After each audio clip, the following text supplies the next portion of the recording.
I'm gonna name off 12 to 13 things that your parents should have done to raise you into a perfectly functional and good human being, okay? Most people don't have good manners. Most people just don't know how to interact with good manners. Some people just don't know how to function in society because they weren't taught how to function because their parents didn't teach them whatsoever. They didn't teach them how to care for other people, how to act around other people, how to keep a reputation, how to look a certain way to seem normal or to impress people.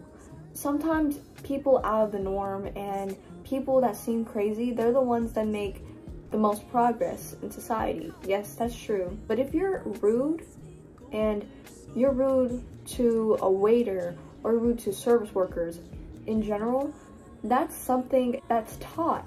That's something that you should teach your child. Be respectful to service workers because they work hard for these tips. And if they're being rude to you for no reason, then yes, you can call a complaint. But number one, saying excuse me.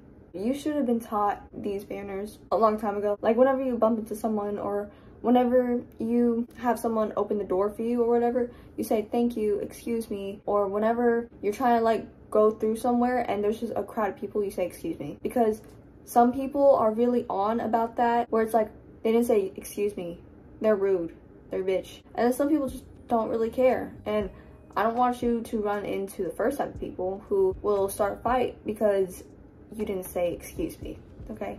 Good manners are good manners. And it's not something that should be so valuable. Like everybody should have good manners. Everybody should be kind. Like people that aren't kind to say people with mental disabilities, maybe like they have Down syndrome or they're autistic, people that are not nice to those people and just discriminate against them for no reason, they weren't taught right. People that discriminate against someone just because of their race, they weren't taught right, or they weren't taught to respect other people. Because if you discriminate against another race, then you don't even think that they're human. Everybody's human. We just come in different shades, we come in different sizes, we come with different faces. Like, okay, we have a lot of variety. We're still the same race though. You can't not treat someone like a human being, okay? This isn't the olden times where there used to be slaves. Because at some point, everybody used to be a slave. Whether you were poor, whether you had a certain skin tone, whether you just got kicked out by your own family, it really just doesn't matter. Second thing that your parents should have taught you is to not be late. See, I hate it when people aren't punctual with their time, where, oh yeah, I'm gonna meet up with you. Oh, I'm sorry, I'm running like 15 minutes late. 15 minutes turns to 30, 30 turns to an hour, and an hour turns to 2 hours, and then they're finally there. That's not respectful.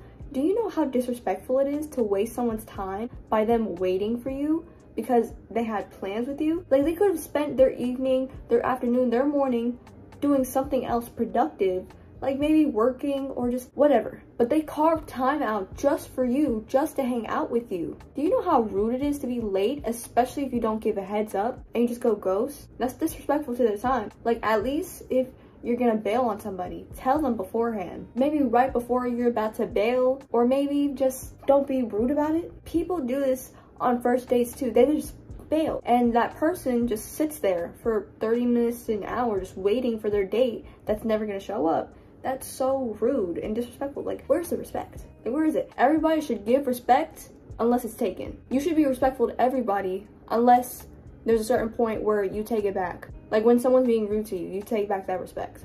You should just respect everybody, period. And if they did you wrong, take that back.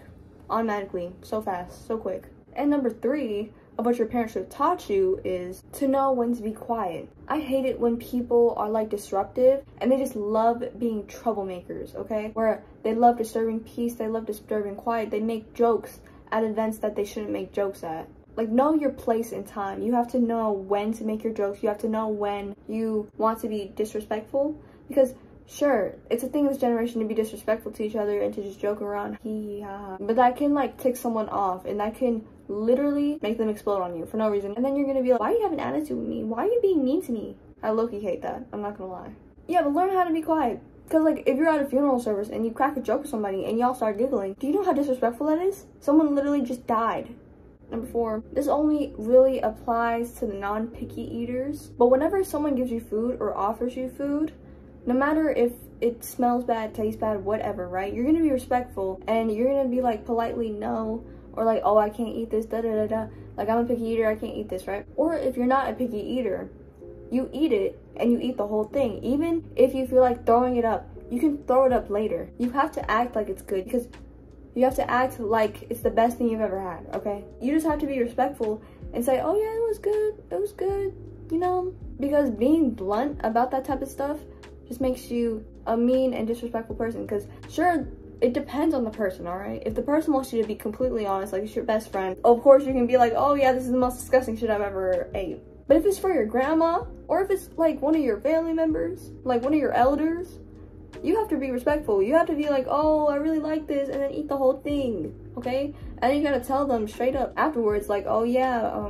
maybe you shouldn't make this again. But when someone's offering you food, you take it and you eat it. Especially if it's from a family member, okay? This really only applies to family members. Because if you take food from a random stranger, what's the chance of that being laced or spiked?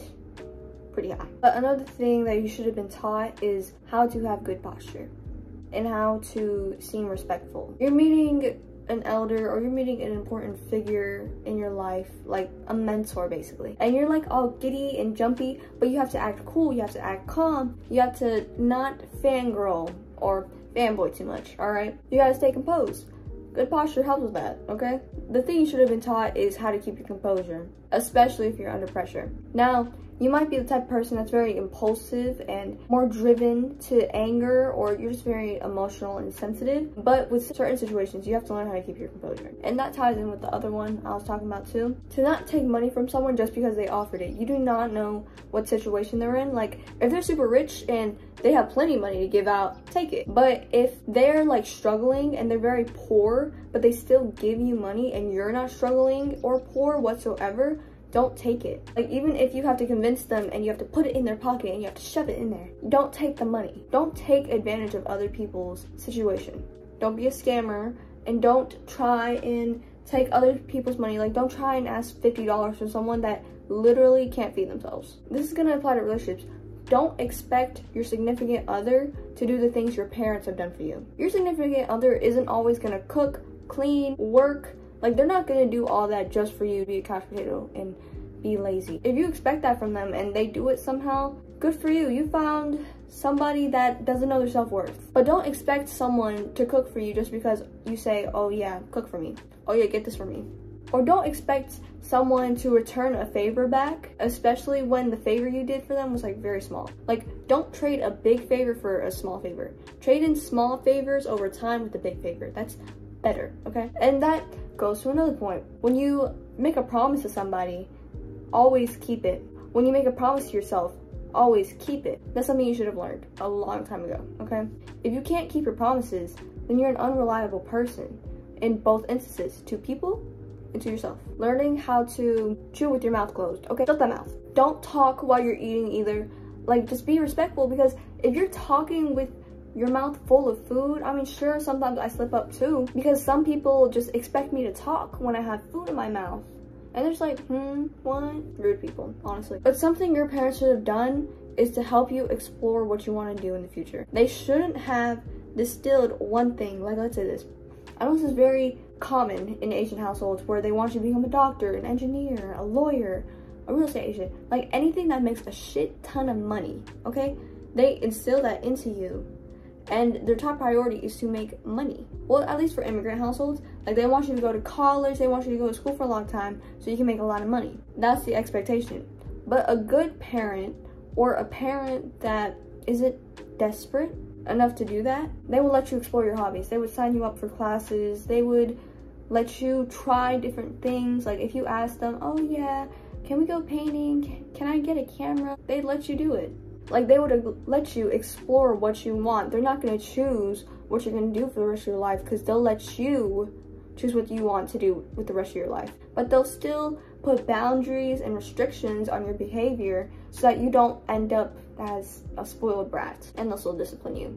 But they'll tell you why. And I'm sure every parent is not like that, because every parent only goes through life once. Like, whenever I think about my mom and dad, it was my mom's first time having kids. Okay, of course she didn't know what to do. What am I supposed to do when my parent is still learning how to parent, or she doesn't have the information to be a good mother at the time? I mean, now she's a great mother, but back then, it wasn't really that apparent. It wasn't really that good. I mean, now our relationship's great. Your parent should be someone you lean on for emotional support. They don't always have to be a best friend. They can be like a mentor figure, parent figure for a reason. Someone you can rely on no matter what. And whenever you ask questions, they'll know the answer to it. Okay, that wasn't 12 or 13, but that was some. And I hope you liked this video. Thank you so much for watching. Make sure to like, subscribe, comment, all that.